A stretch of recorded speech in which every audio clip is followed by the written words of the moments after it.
My name is Dr. Annabelle A. Gordonas, and I welcome you to the National Webinar Training on Digital and Media Platforms, where in this session I'll be discussing about online assessments. That is why the title of this session is Assessment 4.0 in the Time of Pandemic. So, in this session I'll be discussing with you various topics which is focused on assessment 4.0, how to deliver online assessment, and at the same time I'll be giving you examples of edtech tools for online assessment. We will also be dealing with objective test items, the guidelines for constructing high quality connected level of objective test questions, and authentic test blueprints. So it is my hope that after this training, it will help you start and adopt some important information that you will learn out of this training, because come August we're going to start the big fight of our life as we transition ourselves to online learning. Okay, so the coronavirus and the future of online assessment has been the big challenge to all of the educators nowadays. Yes, it is true that it's a global crisis and a lot of people are being affected, and as a matter of fact, some are dying, some already died, and others have already lost their jobs and other awful things. And which would say that it's important for us to be empathic at the same time, right? And online assessment, from the things I have mentioned, is just a minute thing, that we need to deal with nowadays. So in these challenging times, tools, resources, and tips are plentiful, right? So, but I'm still happy because you are still with me, listening and attending my training. So the big question here is, how do we find ones that really work? I guess you have observed that the parents, educators, and students have been collaborating in order to possibly transition ourselves to the new normal, okay? While our government officials and other agencies are also connecting with one another in order to solve this pandemic. So in these most challenging times, the educators are then summoned to do their own thing by providing the quality education that our students deserve to acquire in this crisis. Okay? Now let me share with you the global monitoring of school closures caused by COVID-19. As of today, because I have mentioned in my previous talk that there were 165 schools which decided to close their operations, and to date we have already 168 countrywide closures of educational programs, and there are around 1,235,602,579 affected learners, which is commensurating the 70% of total enrolled learners. It's quite big, It's quite a majority of our students are really taking their they are part of how this pandemic is doing our lives miserably, right?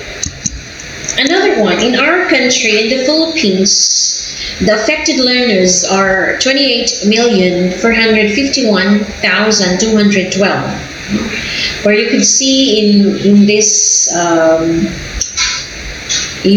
data, where the total females are 14,164,753, and the total males is 14,286,459. The affected learners is 1,235,000.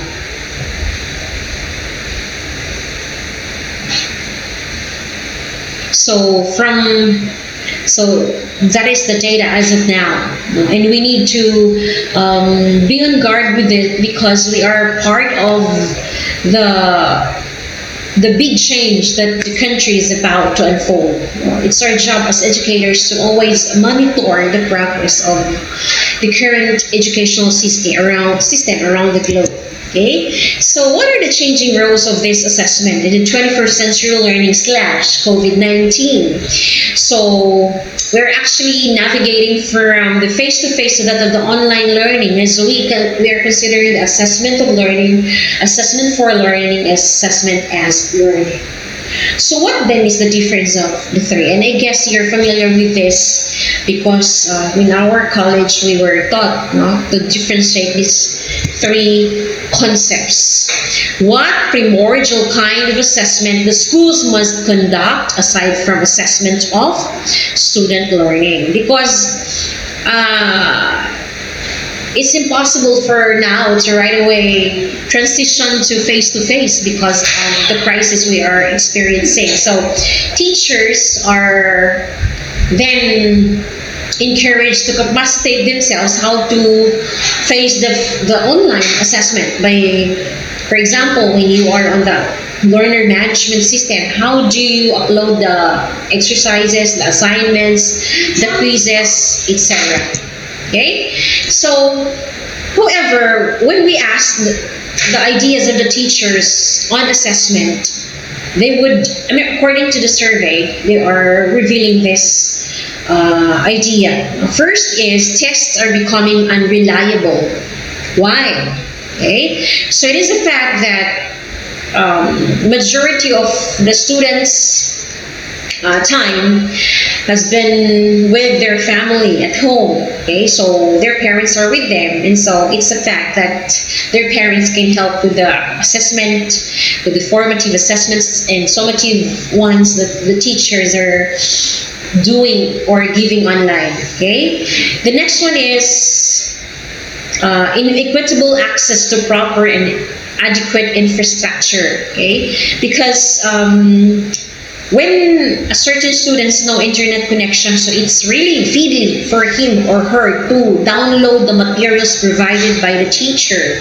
As a matter of fact, I have seen in a news report where a student is going to a mountainous area just to get the signal that he or she needs to have in order to submit the online activity prescribed by the teacher. The next one is difficulty in tracking students.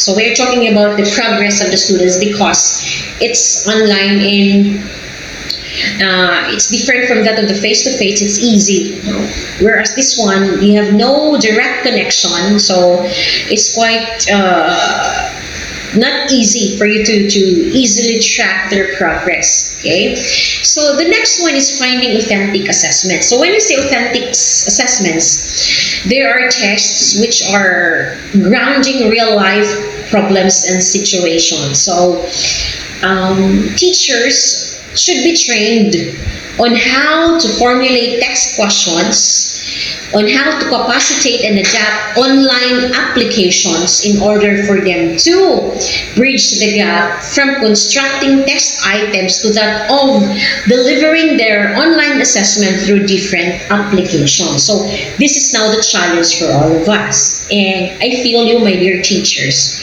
although I am really doing my best to cater the digital natives type of characteristics that we need to always imbibe. Although I come from being a digital immigrant, because when you say digital immigrant, you're still part of the 21st century teaching. But when we compare the two, the digital natives types of teachers are actually possessing the highly augmented technical skills expected of them, especially in this time of crisis. Okay, so when we design online assessments, do not forget this particular indicators and elements. So we need first the key standards, no? So we normally align it from the curriculum guides of our lessons. So for example, for the Department of Education teachers, so I guess we are provided with this one.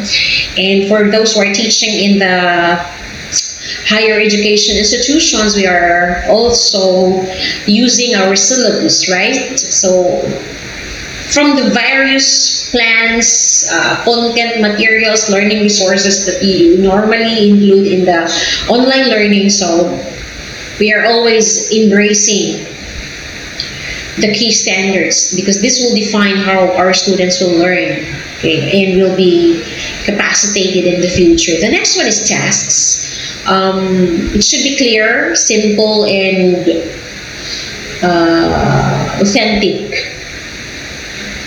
Thus, they are carefully planned because if not, it defeats the purpose. If you teaching and failing the concept of giving proper instructions to the students. So before you're going to let your students perform the task indicated in your online assessments, be sure that the directions are actually clear for them to simply perform the particular responsibilities that you would like to that you would like your students to perform. The next one is plan for sharing. Okay, so there are times that you will not just cater to individual online performance, right? Also consider other type of tests by asking your students to collaborate with their classmates to share their own knowledge about a certain learning. For example, it's a case study. You're going to let them interview about leadership, so it's collaborative learning where they're given the chance to solve a particular problem. Performance or product test criteria. So at the onset, it should be properly explained by the teacher so that students will have a clear pathway how to perform the task. Okay, the benchmarks or the check-ins of the assessment that you would like to project and adapt in your learner management system, and never forget the rubrics because everything else is nothing without providing this one to your students. With rubrics, they're able to see and prepare themselves how to design, perform, and demonstrate the expected outcome that they are to perform in your online delivery. Okay. So are teachers and students ready for this? To tell you honestly, maybe the teachers are somewhat ready. I don't know. I could not speak for everybody. One of the problems that we have is internet connection. As a matter of fact, it's one of my problems actually when I'm attending Zoom meetings and other meetups because my connection is erratic. Okay? So how about our students who have no income, whose economic status of the parents are not that high? No? So how do we balance ourselves in the new normal of education system? How do we achieve content, pedagogy, technology supported, and of course, from all of this one, how do you cater assessment and check and deliver results when it comes to measuring your students' understanding? Okay? So how do we assess in an online environment? So normally you will start with a diagnostic test. So you need to have a springboard for them to be able to activate their prior knowledge. It could be an audio, a video, which basically entices their attention. Okay, and along the way, during a unit and not graded, that's diagnostic. And the formative, on the other hand, could be activities which are basically performed by the students, no, with the guidance of the teacher and the summative. Okay? At the end of the unit, they're expected to perform something, take a test, or whatever teacher is planning for them to facilitate and do. Okay? So this will be our life in the next coming months, my dear teachers. So the big question here is, are you ready? Ako personally, I'm trying to embrace and practice teaching online, okay? And also this avenue of training you has been a great addendum to my bucket list, and thank you for being with me. This is the new thing that we need to explore and embrace. And I hope the passion and dedication shall always be there, because we are doing this one for our students. So, when we are talking about Assessment 4.0 in the time of COVID-19, let us recall how SEQ has been starting.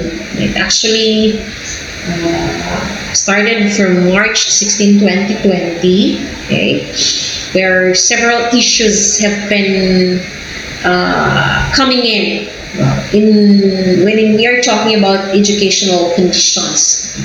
So, for example, is sensitivity issues, where we are called upon to be considerate and compassionate.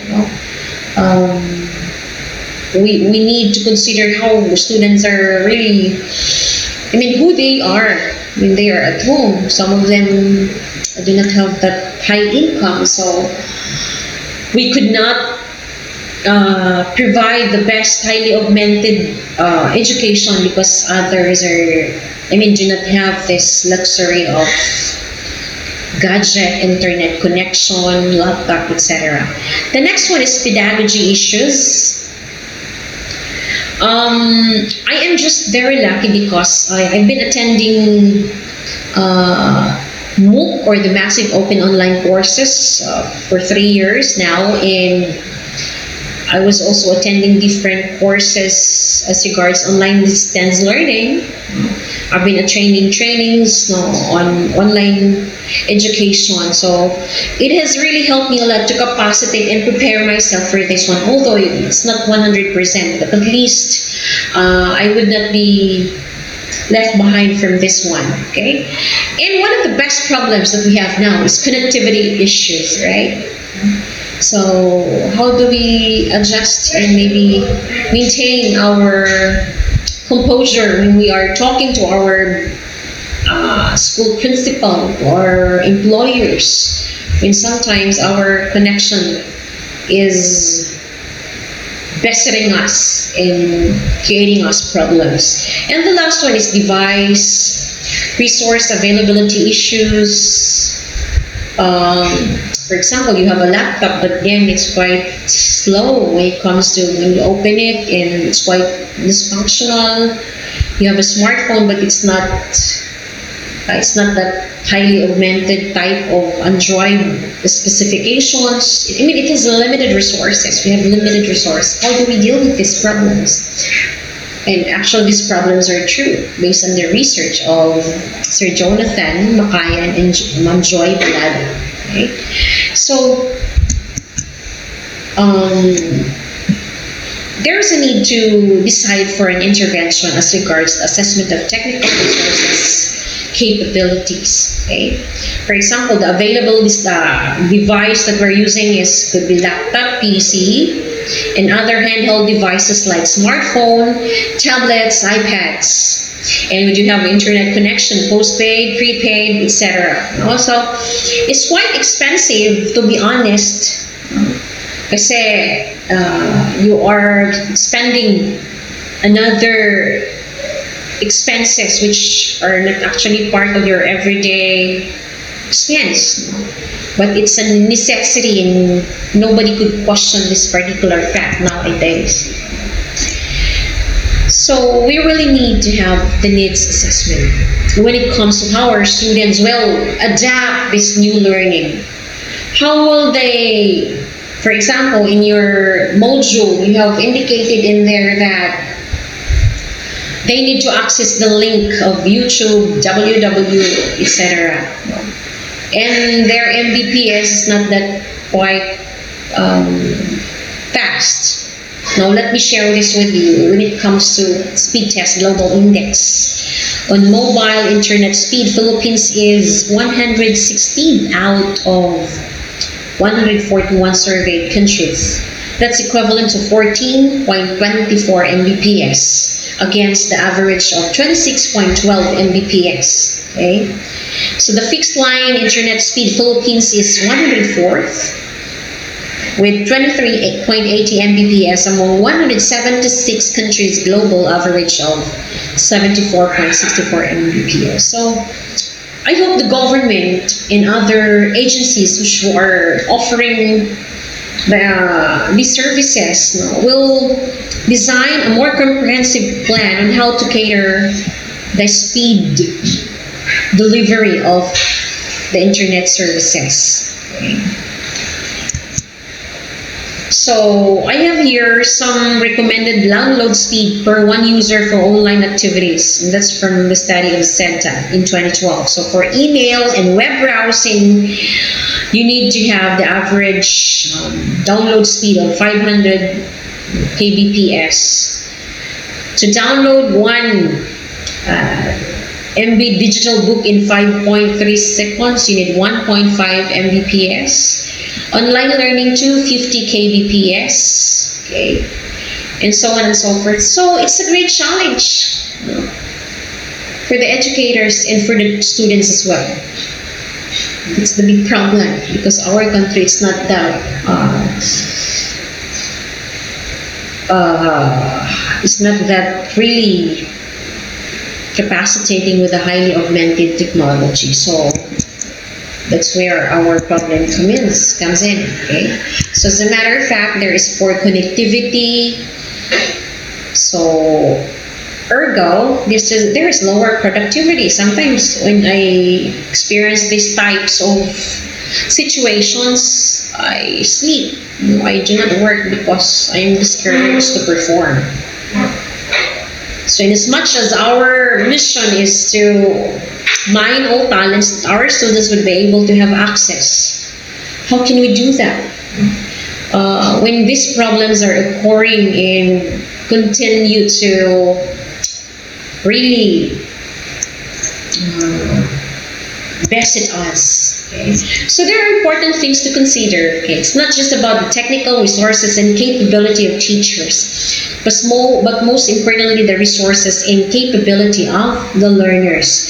Because not everyone has a fair share of connectivity and access to device to engage in technology-mediated or fully online education.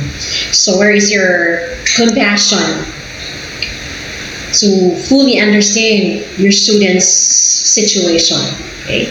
We must also provide alternative ways and means to sustain the needs of our learners. So this could be in the form of modularization of teaching and learning materials, which are home-based activities, and design outcome-based teaching and learning activities assessment. Okay. So if our students do not have access to online internet, so you may produce hard copies of modules for them to be able to still access the information that they need to have in this time of pandemic. So let me share with you, I guess you're familiar with learning management system because I have discovered and explored on various learning management system applications via the webinar trainings that we have for 2 months. Okay, so this will be the important considerations or factors when we design our LMS. Okay, so first you need to master the courses. Okay, content delivery, courses, progress, assignments, practices and exams, and students and instructors. So these are actually important elements that we need to prepare, adapt, and apply when the classes start. If you are just starting with your LMS this month, I hope you'll be patient enough to upload the materials, to to upload your content, to make assessment, because when you make assessment, you are going to do it individually. For example, if your assessment is multiple choice type of test, so you need to do that one by one. So it takes time. Okay, it takes time for the teacher to do that. So we can always have the best and nicest platforms, and we can also be trained on the technical operations and functions of online platforms. Well, how to use them and effectively execute could be another thing. Okay, yeah, you are posting your webinar certificates in the internet. Okay, but it boils down to one question: how do you effectively execute it? Would your learners be able to effectively manage their own learning as you provide them heaps of applications? So you must establish standard procedures based on effective proven practices, okay? So to guide the teachers and students in learning routines and activities. So if you are a principal or if you're part of the administration in your school, try to also encourage your supervisors to do collaborative trainings, capacitate them with all of the things that and skill, the information, the skills, and the attitudes that they need to adapt and apply as they demonstrate the use of online learning. So may I present to you a sample formative assessments and proposed web-based tools for formative assessments. So for online quizzes with automated feedback, you can use Quizlet, Google Forms, Kahoot, Pear Deck, learning management systems such as Schoology. So I've been using all of these apps. Schoology is quite great for me. Kahoot is quite interactive. As a matter of fact, my students were really embracing it. They're posting it in their Facebook when we had this type of activity in the classroom. But before I did that, I did a need assessment where, say, your students need to have cell phones. The Kahoot game asks for an individual cell phone if you would like to let them do the individual game, or there is a team game. But I have observed this, my students have their individual cell phone, so I let them experience such game. Okay, guided learning through videos and other interactive media. So you have Edpuzzle, Khan Academy, Nearpod, and YouTube. So recorded explanation, feedback on diagrams, solutions, or processes created by students. So you have Flipgrid. Explain everything. It's a whiteboard that you can apply and explore in order to explain possible concepts which are crucial to effective learning. The Seesaw, the Screencastify. This is a great tool in Google Chrome. It's downloadable and you can record a 5-minute video with your PowerPoint. So please try to see for yourself because it's quite fun and meaningful. There's also the screen recording feature of Apple devices and Kaizen. When you track student progress, you can use Seesaw, Book Creator, Pages, and Google Sites. Okay? The next one is feedback pools. So if you would like to get the polls of your students as regards one particular topic, so you may let them enroll for a feedback poll. Mentimeter, it's quite fun because the survey is diversified in several ways. They can, the teachers may use a cloud-based or the Wordle type of presentation. You can also choose graphs and other things. Poll everywhere in the Survey Monkey. Sharing checklist rubrics can also have any document-based app that shows the rubrics or checklists. Now, when you design for formative assessment and feedback, never forget the three things, okay? And that's the assessment of learning, assessment for learning, and assessment as learning, okay? From the diagnostic, formative, and summative assessment. And from that, here our students will be able to identify their strengths and weaknesses, so that at the end of the day, next time, they have a reflection to better perform next time. Okay, and it could be a basis for your decision making, discovering the strengths and the weaknesses of your students. So let me share with you the principles in designing and embedding online formative assessments and feedback. Okay, so we do have the first one: formative assessment should help in developing and mastering concepts. So facilitating texts in the classroom or in the online learning could be your best gauge, to know the diversities of your students. And from that, when they take the summative test, the expected performance or learning competencies may be achieved at the end of the course or the semester. Okay? Formative assessment should engage and enable students to individually construct and connect what they are learning to what they are already knowing. So as students of the 21st century, they are expected to have the ability to demonstrate their own understanding, construct their own meaning.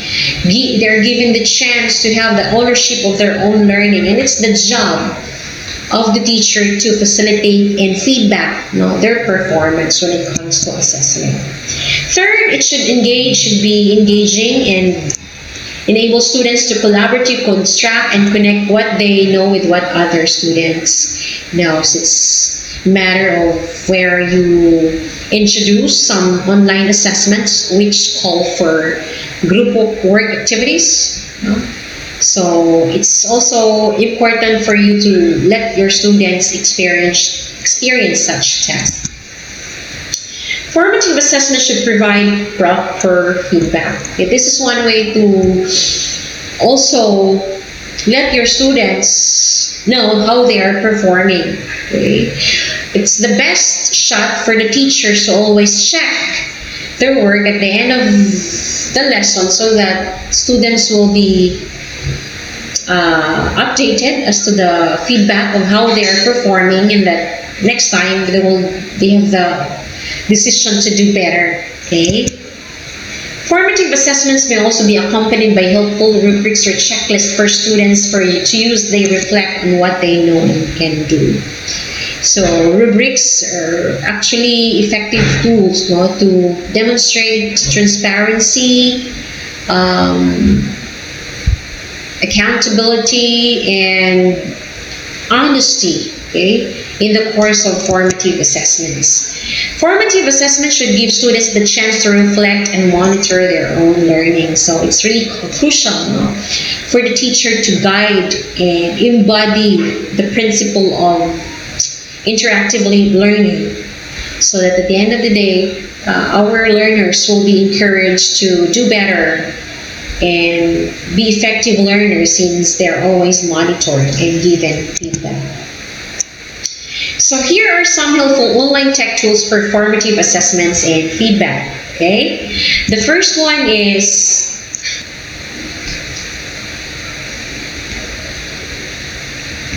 so we do have here the sample authentic assessments, okay, and the web-based app tools, or the edtech tools that we can use, okay, for synthesis papers, research papers, collaboratively inquiry projects, and learning logs. You can use text processing like Word, Google Docs pages.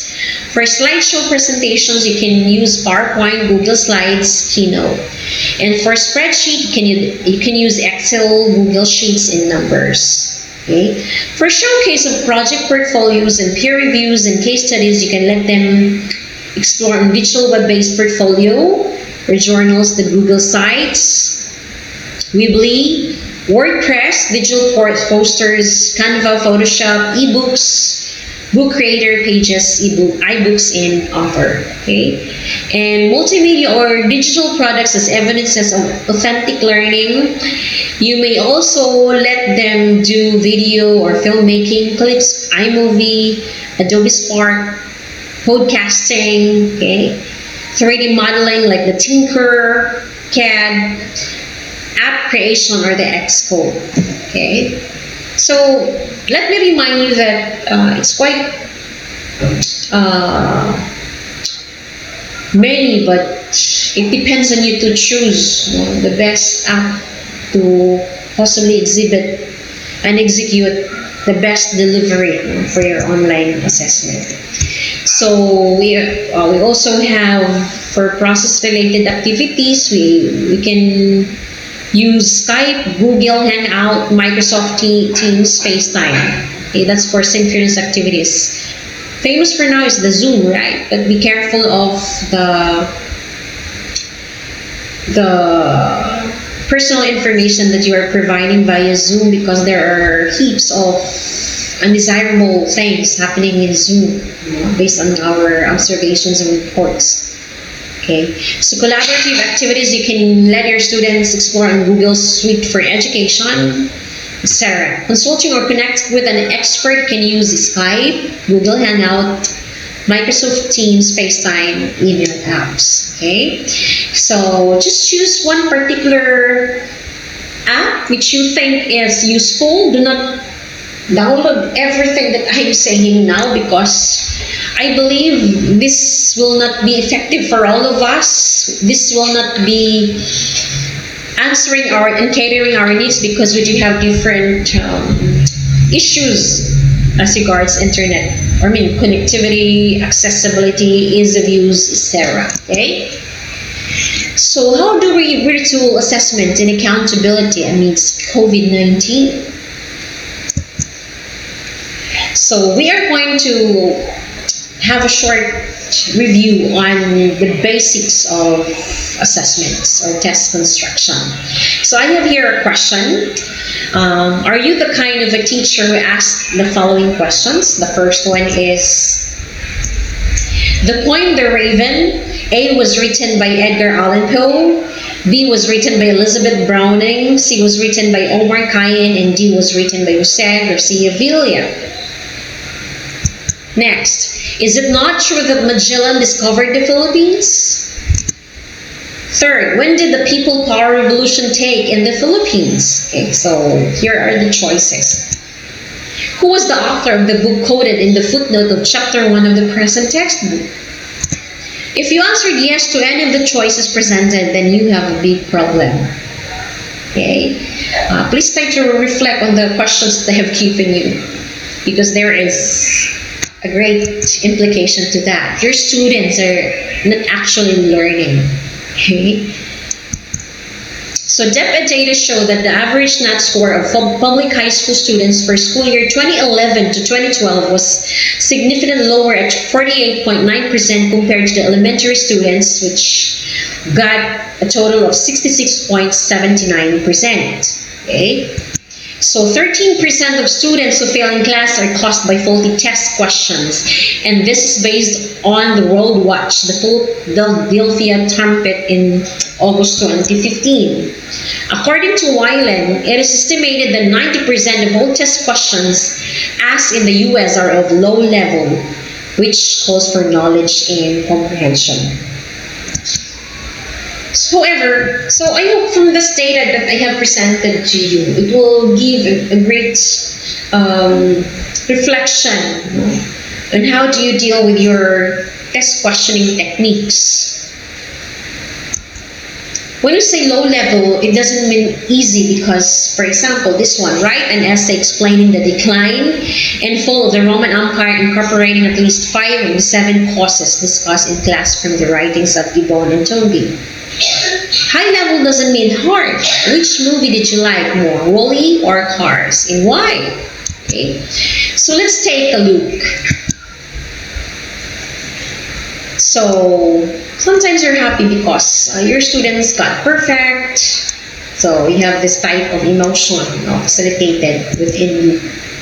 And when you feel that your students failed in the test, it's time for you to open your eyes and reflect, because one of the factors could be you, okay? Or maybe the way how you craft your test items.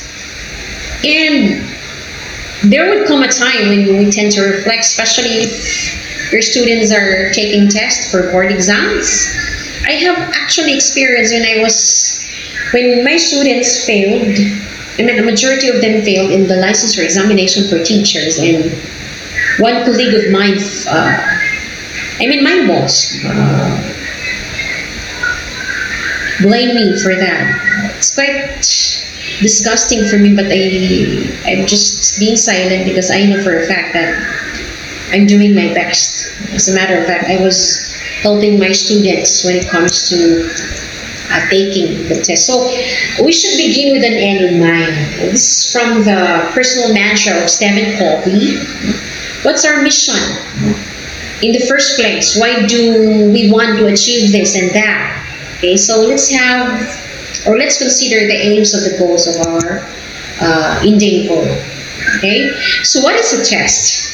It is a test or examination, which is an assessment intended to measure a test taker's knowledge, skill, aptitude, physical fitness, or classification, and many other topics. Okay, so a test is any device, written, observational, or oral, utilized to gather data for assessment and evaluation purposes.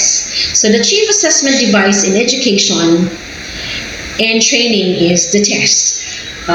When we are able to test our students, it means that it's one way that we are able to give justice to who we are as teachers, because it could be our basis, to identify the strengths and weaknesses of our learners. It could also be the basis for decision making for school administrators.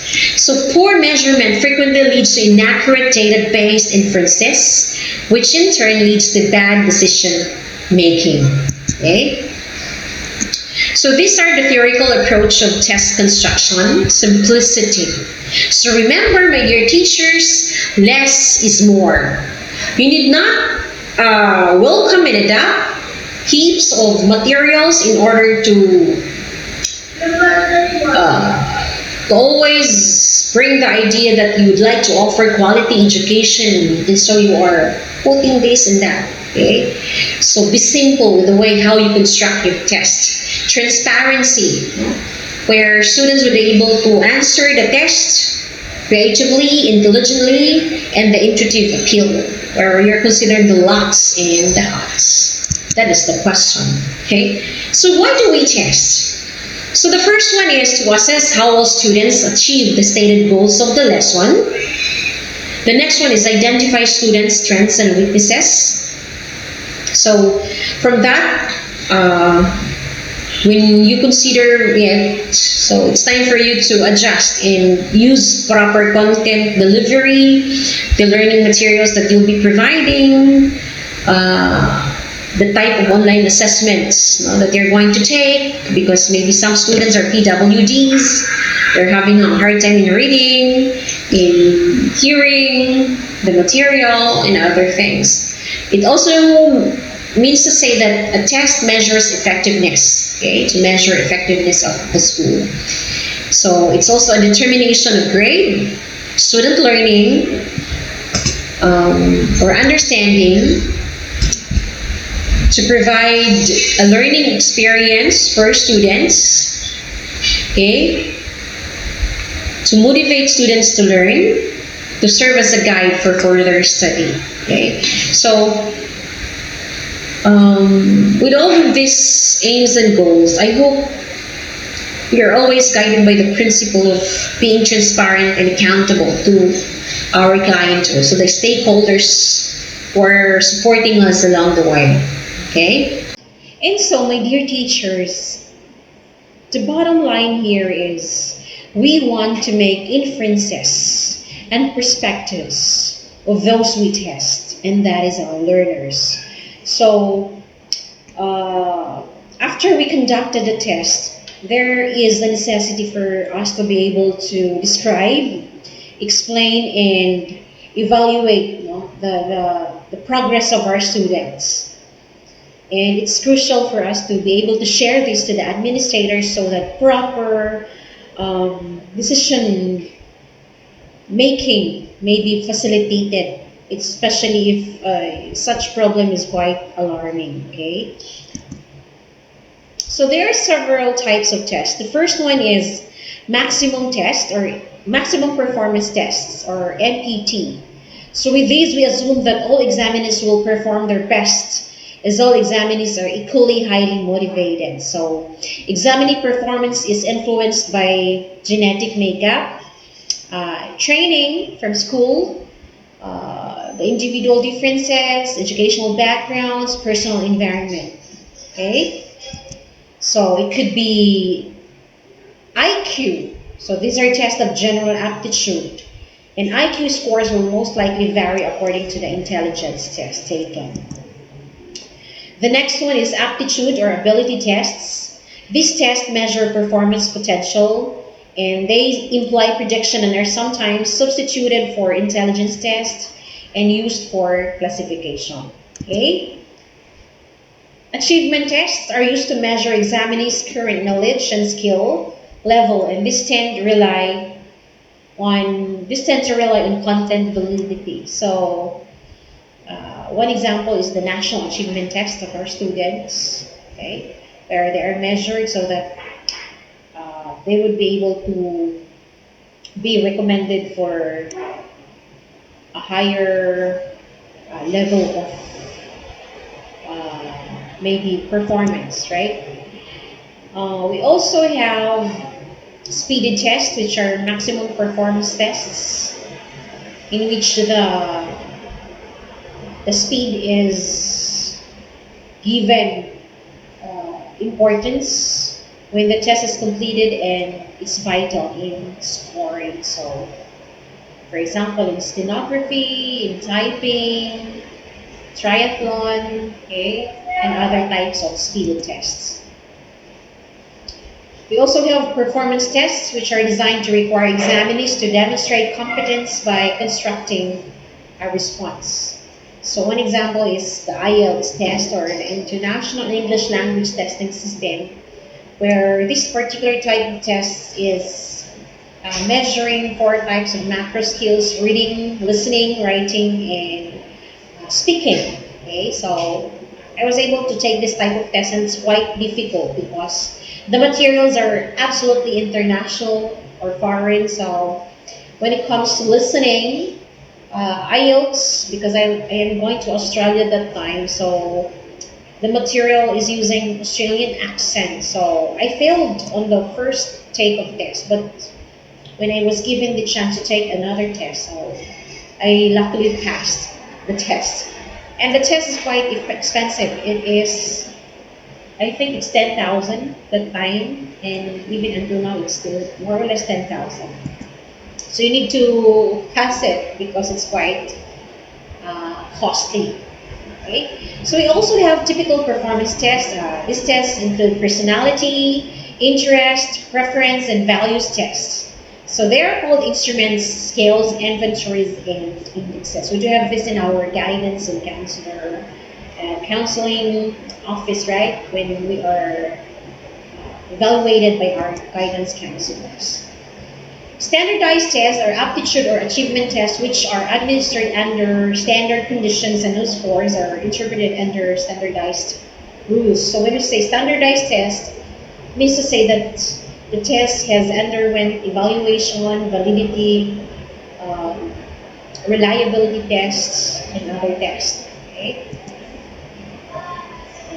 The next type of test is formal tests, which are typically intended for a localized purpose, such as the simple classroom achievement test. So that's what we normally do in our face-to-face interactions. Okay? Now, when it comes to the principles of test construction, we should never forget validity of how a test is intending to measure. The next one is reliability, where this particular test has underwent checking, diagnostic, diagnostic analysis, how credible and reliable the test is. Usability, where it's good for administration, there is clarity, it's simple, and other important and relative information in using the test. Other things to consider is scorability, where the test needs to be scored at. Interpretability, where it could be interpreted, the scores could be interpreted. And economical, whereas the test could still be used in the future. Okay? So you may recycle your tests next time, but be sure to paraphrase or maybe change the way how you design the sequence. Okay? Because other students are keeping other texts, so they may copy it or keep it, right? So item analysis is also part of the test principle. It's a process which examines student responses to individual text items in order to assess the quality of those items and of the tests as a whole.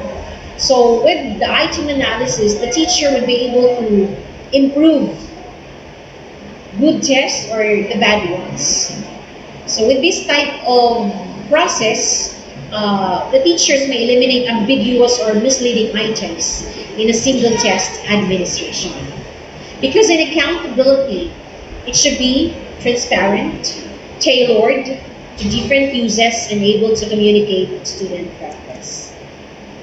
So to be able to prepare a good test, one has to have a mastery of the subject matter, knowledge of the pupils to be tested, skill in verbal expression, and the use of the different test formats. So, of course, since we are the navigators of our own tests, so let's see to it that the materials we are using are actually shared and processed in our classroom situations. The students are able to study and discuss with the different content that we have included in the test. Now, in preparing test item, we need to plan out for our tests. Okay? We need to prepare for our subject matter content to be delivered in our tests. Prepare the table of specifications and choose appropriate types of test items for evaluation. Are we going to use multiple choice type of tests, an essay, etc.? Okay? So in preparing the test, write test items according to rules of construction. Later on, I'll be sharing you some good things about this. Okay? Select items for TOS, review and edit items, arrange items, and other things. Because we are measuring our students' strengths and weaknesses, so we need to offer the best assessment for them. Okay? So the evaluation of pupils' progress is a major aspect of the teacher's job. Okay? Nobody could deny the fact that it's our everyday routine to always consider assessment in our online learning. Okay? So when you do or draft a test, you start with the outline,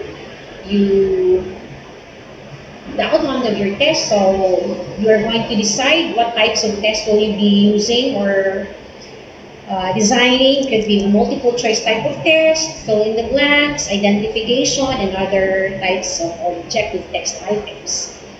And from that, you need to produce a TOS. It's not part of the training now because it's quite long. And I hope we could have another training in how to make a TOS. After that is the drafting, the order, and we test, analyze, and submission to our principal or superior.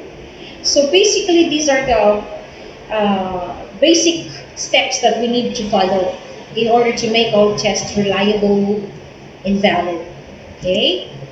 Because we're talking about here of accountability. So teachers teach content, then teachers test, teach, test, repeat. Okay? So what should we test on? That's the best question that I could give you now. So it could be front-end assumptions. Learner cannot learn everything you teach. That's true. Teacher can attest on everything taught, and not all knowledge is of equal importance. Let me share this with you also, that when you make a test, be sure you have discussed the topic to your students. Okay?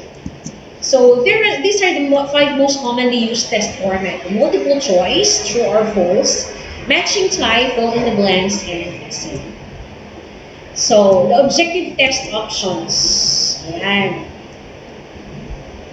So true or false, matching type, multiple choice type of test, multiple select, and context-dependent item sets. So in order to determine levels of test items, we are considering the lower and higher order learning, and Bloom's revised taxonomy and objective test item writing.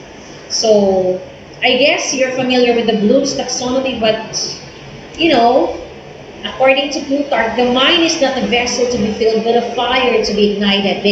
That's why we should have a short review on the basic Bloom taxonomy of learning, because it has been revised and modified. So Bloom's taxonomy is a classification system used to define and distinguish different levels of human cognitions. It could either be thinking, learning, and understanding.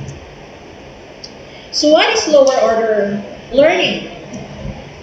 So it means to say that these are actually lower order thinking skills, or the LOTs, which are reflected by the lower three levels in Bloom's taxonomy: remembering, understanding, and applying. So this is the example of how the new concept of Bloom's taxonomy. So we start from remembering, understanding, and applying. Okay? Heading off to hierarchical structure. So lower order thinking is the foundation skills required into the higher order thinking. Okay? So for example, remembering, which is about knowledge, the skills demonstrated here is for the students to be able to retrieve, recall, or recognize knowledge from memory. The common verbs used are define, duplicate, list, memorize, etc. So the question appropriate for objective tests? Yes. Okay. The next one is understanding or comprehension, in which the skills demonstrated are the students will be able to explain, organize, and arrange concepts. Common verbs speak for classification, describe, discuss, explain, identify, and that is good for objective tests. Okay? The next one is applying. The skills demonstrated is able to carry out or use a procedure through executing or implementing, able to use or apply something learned in one context to a novel situation.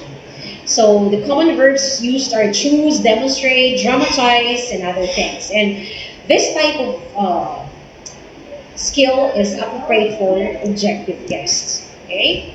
So lower order thinking skills could be categorized into these strategies. The first one is cognitive, comprehension, concept classification, discriminations, routine rule using, simple analysis, and simple application. My dear teachers, do not forget that LOTs are actually important because it traverses the students to acquire the higher order thinking skills. Okay? So we should never underestimate the LOTs. So what about the higher order learning? What is it? Okay? So higher order learning is also part of the Bloom's taxonomy. Okay? So from analyzing, this one, evaluating, and creating. We should try to take a look that creating has been given an importance where our students are expected to create and produce something. Okay? So what is it? So it takes previously learned concepts and use knowledge to analyze, evaluate, and create. So these are the possible level or skills demonstrated to be demonstrated by our students. So they're able to break material or concepts into parts, determine how parts relate or interrelate to one another or to an overall structure or purpose. The common verbs, we do have praise, compare, contrast, criticize, differentiate, and other common verbs. So basically, this is good for objective tests. Okay. The next one is evaluating. So here, the skills demonstrated is for the students to be able to make judgments based on criteria and standards through checking and critiquing. So we also have the common verbs for this, that is to appraise, argue, defend, judge, select, support, value, and evaluate. The question, is it appropriate for objective tests? The answer is no. Okay. So we also have here the creating for synthesis. The students are expected to perform original and creative thinking, create something new, reorganize elements into new pattern, creative solutions to novel problems. So the common verbs are assemble, construct, create, design, develop, formulate, and write. So appropriate for objective tests? The answer is no. Okay? So for higher order thinking skills, you do have heaps of example strategies that you can use. So complex analysis, creative thinking, critical thinking, decision making, evaluation, and so on and so forth. So first things first, tracking and prioritizing objectives. So we should choose action verbs with care, and not all knowledge are of equal importance. So let's revisit topic objectives. Though verbs accurately reflect expected learner outcomes, are the levels appropriate for the topic, the learner, and for Bloom's taxonomy. Okay? So we are supposed to do this, but maybe in the later part of our training. Okay? For now, I will be teaching you how to construct your test. Okay? So in constructing a test blueprint, we are considering the table of specifications. Okay? So TOS is a two-way chart that relates the learning outcomes to the course content. So it is imperative for the teachers to always prepare TOS because it shows transparency and accountability in the production of tests. The Department of Education nowadays have been using their own modified TOS template where the teachers are guided in designing the respective table of specifications. So it's best to identify major ideas and skills rather than specific details, and use a cognitive taxonomy that is most appropriate to your discipline. So for example, if you're teaching English, naturally the type of expected skill for your IT students would be different, right? So it should be depending on the particular discipline that you're handling. So weigh the appropriateness of the distribution of checks against the student's level, the importance of the test, and the amount of time available. The next one is match the question level appropriate to the level of thinking skills. Okay, so we have here an example of student activities and verbs for Bloom's cognitive levels. Okay.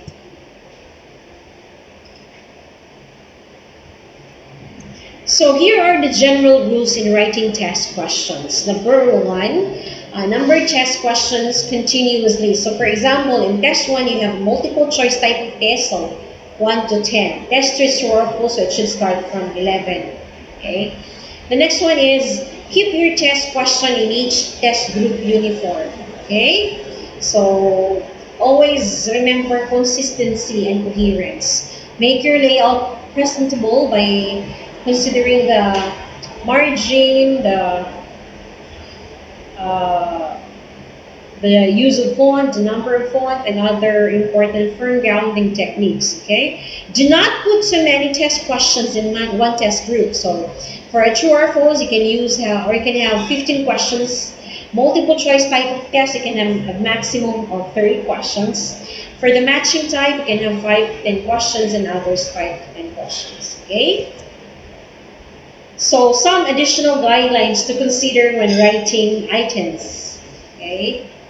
which are described below. The first one is avoid humorous items.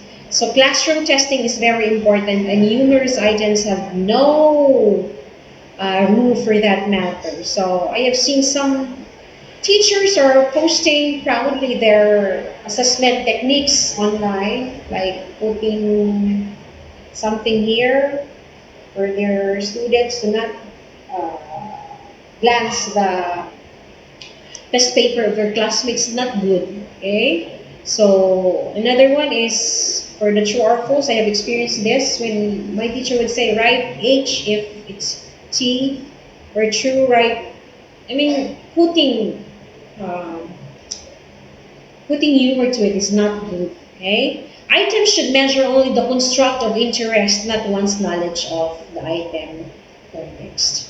Write items to measure what students know, not what they do not know. If you have failed to discuss the topic, be sure you can have an alternative for that by sending it via their email, or maybe really not include the test item because it's unfair to our students. So let's have a short multiple choice type of test rules. Okay, so what to look for on multiple choice tests. So when checking the stems for correctness, ensure that the stem asks clear question. Okay, it doesn't give vague ones, and be sure that the terms used are simpler and better. Okay, do not use highfalutin words because it will create chaos within your students' understanding. Rating level is appropriate to the students. Okay. The next one is STEM is grammatically correct. There was a time when I have a boss, the vice president for academic affairs, when every term she's always checking our tests because she's checking the grammar rules, the cohesion and coherence, and any other things. And I really appreciate it because we are plenty and that boss has time to check our tests. Negatively stated items are discouraged. What to look for on multiple choice type of test? So what is the effect of releasing a ball in positive gravity? So be sure that the choices are somehow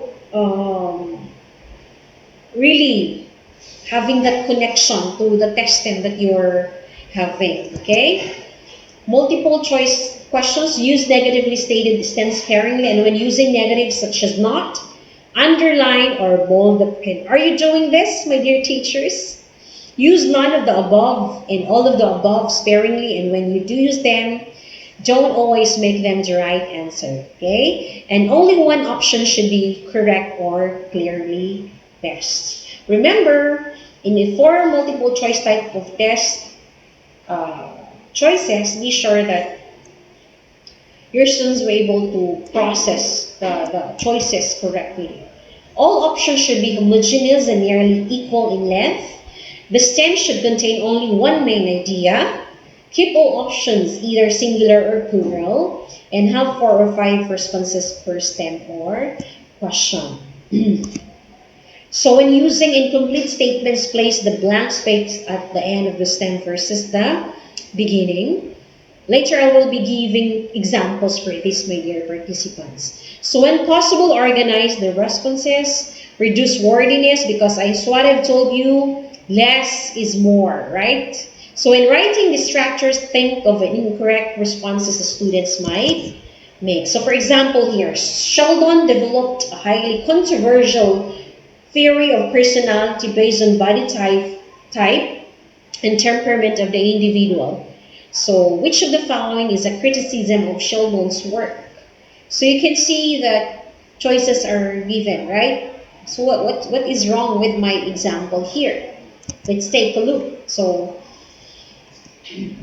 let's try to eliminate excessive wording and irrelevant information by editing the test stem. It could be modified in this way. Which of the following is a criticism of Sheldon's theory of personality?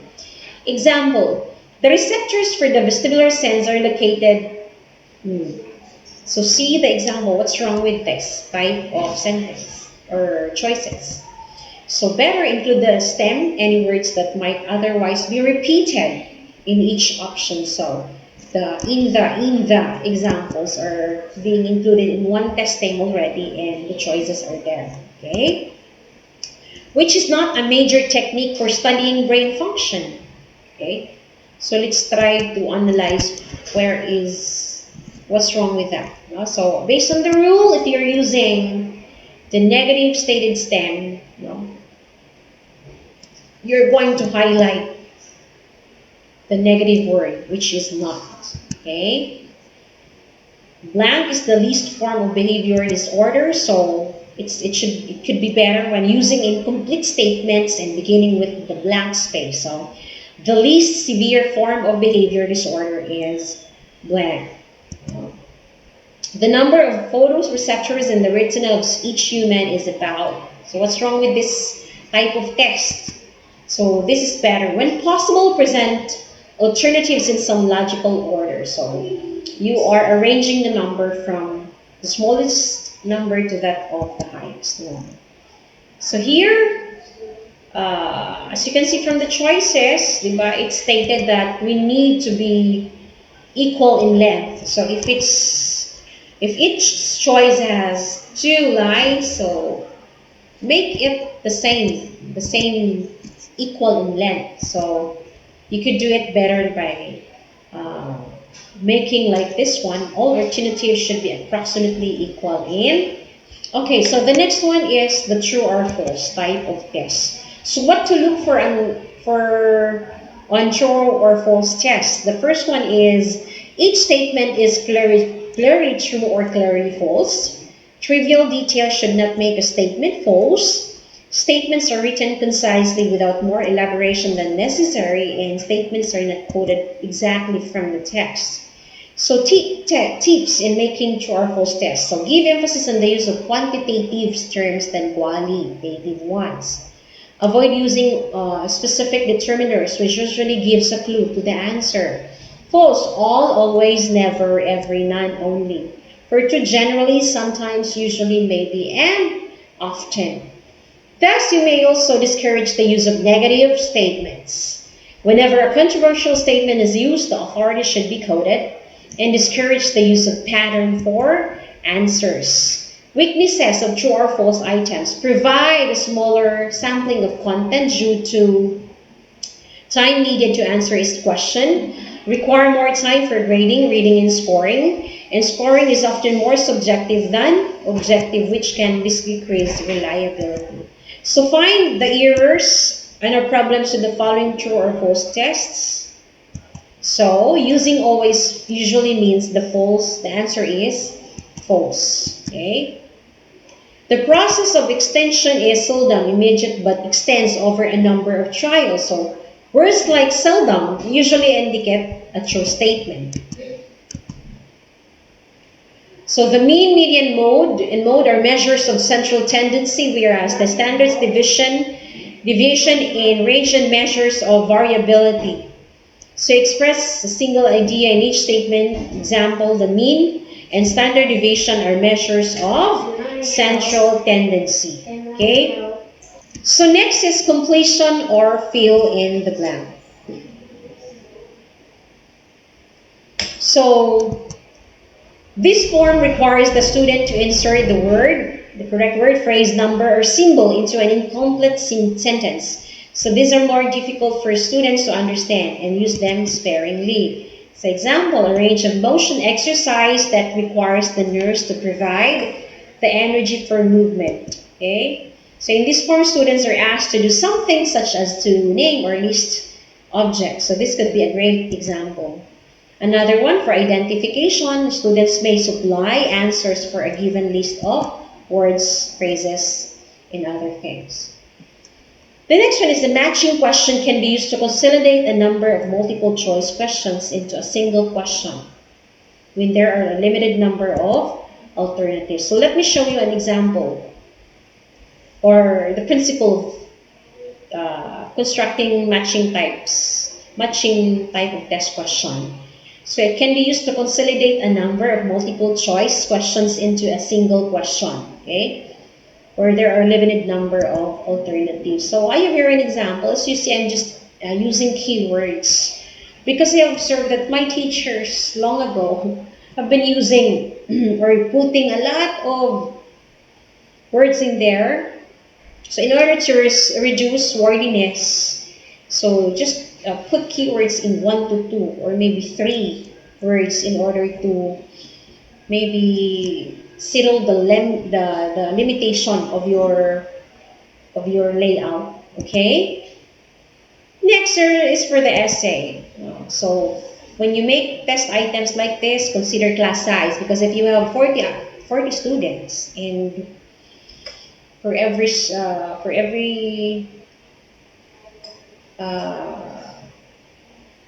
for every student they are given 4 essay questions, it's difficult for you to check and it's impossible for you to do that if you have a 5 section type of class and the same questions are administered to the students. Consider time available to prepare for the assessment. So the shorter the answer required for a given essay item, generally the better. So normally when I would give an essay type of test item, I always see to it that I indicate in the instruction in 100 words, comma, explain this, ganon. So you need to let them know on the word count uh, that you would like for them to do or indicate in their essay so that you can limit their answer. Make sure questions are sharply focused on one single theme or issue. Okay, strengths of essay, short answer items, effective way to measure the higher level thinking of your students because they can present their own ideas, information, in knowledge, require less time to construct, discourage students from memorizing and regurgitating facts, okay, can provide students with realistic task scenarios, require students to organize, construct, and communicate their thoughts. So I hope you will consider your time making that essay because it's really impossible for you to check test essays with the voluminous number. Okay, so in summary, prioritize the importance of concepts, consciously design tests to fit priorities, coordinate topic objectives with item writing, and provide a mix of item levels. Never forget the lots and the hots because these are actually the foundational framework where our students are measured at because we are considering their level of competencies. Okay, so to end, let me share you this adage from Seymour Papert. You can teach people everything they need to know. The best you can do is position them where they can find what they need to know when they need to know it. So, my dear teachers, maraming salamat po sa pakikinig sa akin. I hope you have learned big time from this training session and God bless you all. Thank you so much.